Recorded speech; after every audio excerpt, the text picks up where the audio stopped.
உலகமெங்கும் இருக்கிற இயேசுவின் அடியவர்களுக்கு வணக்கம், வாழ்த்துக்கள். இயேசுவுக்கு மதம் இல்லை.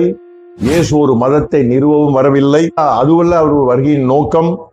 தற்காலிகமான இந்த உலக வாழ்க்கையிலே நிரந்தரமான இறை உறவுடன் வாழ்வதற்கு இயேசுவை தவிர வேறு வழியே இல்லை. வாருங்க, உட்கார்ந்து பேசுவோம், உண்மைகளை பேசுவோம். முதலாவது, இதுவரைக்கும் சில பதிவுகளிலே நான் இயேசு வழி இறை நம்பிக்கைக்கு 3 பகுதியில் இருக்கிறது அப்படின்றத பற்றி சொல்லியிருந்தேன். முதல் பகுதி ஆவிக்குரிய பகுதி, ஆன்மீகம் சார்ந்த பகுதி.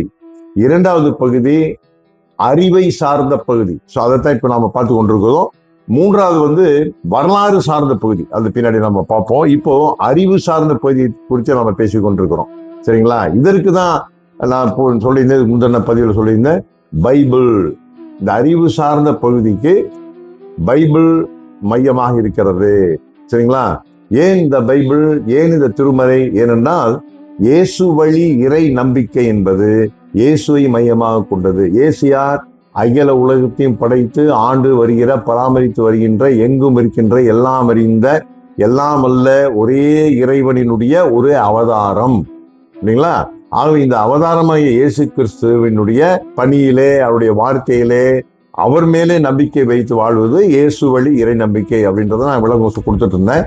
சரி, அப்போ அவருடைய வழியில வாழும் பொழுது அவரை பற்றி தெரிந்து கொள்வதற்கும், அவர் என்ன போதித்தார் என்பதை ஓரளவாவது தெரிந்து கொள்வதற்கும் நமக்கு எழுத்துப்பூர்வமான ஒரு ஆவணம் தேவைப்படுகிறது, ஒரு டாக்குமெண்ட். அதுதான் பைபிள். ஆகவே இதற்குத்தான் நம்ம கடவுள் நமக்கு இதை கொடுத்திருக்கிறார் என்று நான் சொன்னேன். அதாவது மனிதர்கள் எழுதினார்கள், ஆனால் கடவுள் அதை ஏற்படுத்தி கொடுத்தார், கடவுள் அவர்களை வழிநடத்தினார் என்று நம்ம பைபிள் நீங்க படிக்கும் போதே தெரியலாம். அதை ஒன்று நம்ம விளக்க வேண்டிய அவசியமே இல்லை. பைபிளுடைய உண்மைகளை, இயேசு கிறிஸ்துவை பற்றின தகவல்கள்லாம் நீங்க படிக்கும் பொழுது, இயேசு கிறிஸ்துக்கு அப்புறம் என்ன நடந்தது எல்லாம் படிக்கும் பொழுது, இது கண்டிப்பாக மனிதனுடைய சாதனையே அல்ல. மனிதர்கள், சாதாரண எளிய மனிதர்கள் ஒரு மாபெரும் உண்மையை உலகமெங்கும் கொண்டு போவதற்கான ஒரு ஆரம்ப கட்ட ஒரு டாக்குமெண்டாக, ரிட்டன் டாக்குமெண்ட், எழுத்துப்பூர்வமான ஒரு ஆவணமாக எழுதி வச்சிருக்காரு. சரி, ஏன் இது தேவைப்பட்டது? இன்னைக்கு இந்த பதிவுல நான் அதை உங்களோட பேச போகிறேன். பைபிள் ஏன் தேவைப்பட்டது? சரிங்களா? அப்ப இயேசுவினுடைய அடியவர்கள், இயேசு அதாவது இறைவனுடைய ஒரே அவதாரம் மண்ணிலே வந்து, ஒரு அகத்தியர் முனிவருடைய பாடல சொன்னது போல, தானுதித்து வந்து குவளையத்தில் தானுதித்து வந்து சம்சாரம் ஒன்றில்லாமல் சன்னியாசி போல் இருந்து தவத்தை காட்டி அங்கதளம் அன்பான சித்தர்களை உலகத்தை நிறுத்தி விட்டு அண்டதளம் சென்றவனை அண்டுவாயே, அந்த தவமாகிய சிலுவையிலே தன்னையே அவர் உலகத்திற்காக பலியாக்கி அந்த பாவ கேடுகளை அகற்றுவதற்காக பசுத்தமுள்ள இறைவனோடு பாவியாகிய மனிதன் இணைவதற்கான ஒரு மாபெரும் வழியை ஏற்படுத்தி கொடுத்தது, பரிகாரத்தை நிறைவேற்றியது இயேசு கிறிஸ்து. சரிங்களா? இதெல்லாம் ஆவிக்குரிய ஆன்மீக சார்ந்த பகுதியில வரும்.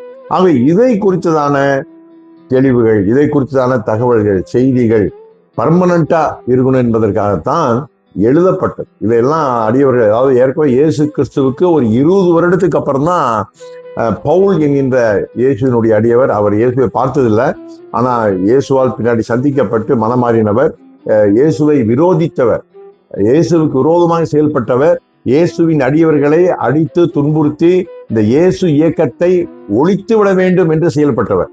ஆனால் அவர் ஒரு நாளிலே இயேசு அவருக்கு காட்சி கொடுத்து அவருடைய வாழ்க்கை மாற்றப்படுகிறது. அவர் இயேசுவை குறித்து பல இடங்களுக்கு செல்கின்றார். சரிங்களா?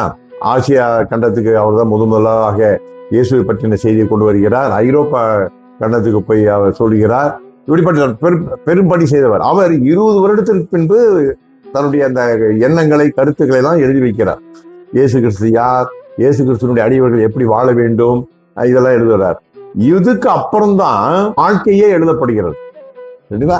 அது வரைக்கும் இயேசு கிறிஸ்துவை பற்றின தகவல் எல்லாமே வார்த்தையாக அநேக அன்பர்கள், இயேசுவின் அடியவர்கள் பெருகிக் கொண்டே இருக்கிறார்கள். இயேசுவை பற்றி அறிவிக்கும் பொழுது இயேசு மேல் நம்பிக்கை கொண்டவர்களாக, இப்படிப்பட்ட அன்பின் தெய்வம், எங்களுக்காக உயிர் கொடுத்த ஒரு தெய்வத்தை நாங்க அதை பற்றி தெரிந்து கொள்வது எங்களுக்கு மிகுந்த ஒரு மகிழ்ச்சி என்று சொல்லி எல்லாம் இனிமேல் நாங்கள் இயேசுவை பின்பற்றுகிறோம் என்றெல்லாம் பெரிய அசைவு ஏற்படுகிறது. சரிங்களா? உலகம் எங்கும், அந்த பகுதியில் எங்கும், பாலஸ்தீனா, மற்ற இடத்துல.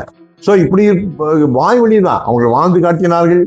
இயேசுவின் அடியவர்கள் வாழ்ந்தார்கள், சரியாக அவருடைய நம்பிக்கைக்கேற்றபடி உண்மையாக நேர்மையாக, அன்பாக, சரிங்களா, நியாயமாக, நீதியாக எல்லாருக்கும் அவர்கள் அன்பு காட்டி, இப்படி அந்த இயேசுனுடைய அந்த போதனை, இயேசுனுடைய அந்த வழி எல்லாமே அவர் வாழ்க்கையிலே வாழ்ந்து காட்டினார்கள். சரிங்களா, துன்புறுத்தப்பட்ட பொழுதும், அடித்து நொறுக்கப்பட்ட பொழுதும், ஒடுக்கப்பட்ட பொழுதும் அவர்கள் யாரையும் வெறுக்கவில்லை, யாருக்கும் திருப்பி அவர்கள் பழி தீர்க்கவில்லை. அவர்கள் இயேசுவின் மேல் நம்பிக்கை உள்ளவர்களாக அந்த அன்பை அவர்கள் பிரதிபலித்துக் கொண்டே இருந்தார்கள். இப்படிதான் அது வளர்ந்தது. ஆனா ஒரு கட்டத்துல இல்ல, இதெல்லாம் எழுதப்பட வேண்டும். இயேசு யார், எப்படி பிறந்தார், என்ன செய்தார், எப்படி வாழ்ந்தார், அவர் எதற்காக உயிர் கொடுத்தார், எப்படி அவர் உயிர் தெழுந்தார், அவரோடு இருந்தவர்கள்லாம் யார், அவங்கெல்லாம் எப்படி அவளோடு வாழ்ந்தார்கள் என்றெல்லாம் சொல்லி எழுதப்பட்ட ஒரு டாக்குமெண்ட் ஏறக்குறைய ஒரு 30 வருடங்களுக்கு அப்பதான் எழுதப்பட்டது என்று சொல்கிறார். சரிங்களா, ஆகவே இப்படிதான் இந்த பைபிளினுடைய ஆரம்பமே உருவாகுது. இயேசுவின் அடியவர்கள், இயேசு வழி இறை நம்பிக்கையாளர்கள், அவர்கள் தொடர்ந்து தலைமுறையாக இந்த நம்பிக்கையிலே உறுதியா இருக்க வேண்டும் என்பதற்காக. ஏன்னா அந்த நேரத்துல இயேசு பற்றி வேற பல தகவல்கள், தவறான தகவல்களும் பல பெருகி கொண்டிருந்தன. சரிங்களா, இதெல்லாம் பல நெருக்கடிகள் ஏற்பட்டன. பல காரணங்களினாலே இது எழுதப்பட வேண்டும். ஏன்னா இயேசுவோடு வாழ்ந்தவர்கள் இறந்துடுறாங்க. அவங்களுக்கு அப்புறம் அந்த அந்த வரலாறு எல்லாம் போகணும் என்றால் முன்ன பின்ன மாற்றப்படலாம். ஒவ்வொருத்தரும் ஒவ்வொரு விதமான விதத்துல பேசலாம். இதற்கெல்லாம் ஒரு தீர்வு கொடுக்க வேண்டும் என்பதற்காக அவரை நேரிலே கண்டவர்கள் யோவான் முக்கியமாக அவர் எழுதி வைத்திருக்கிறார்.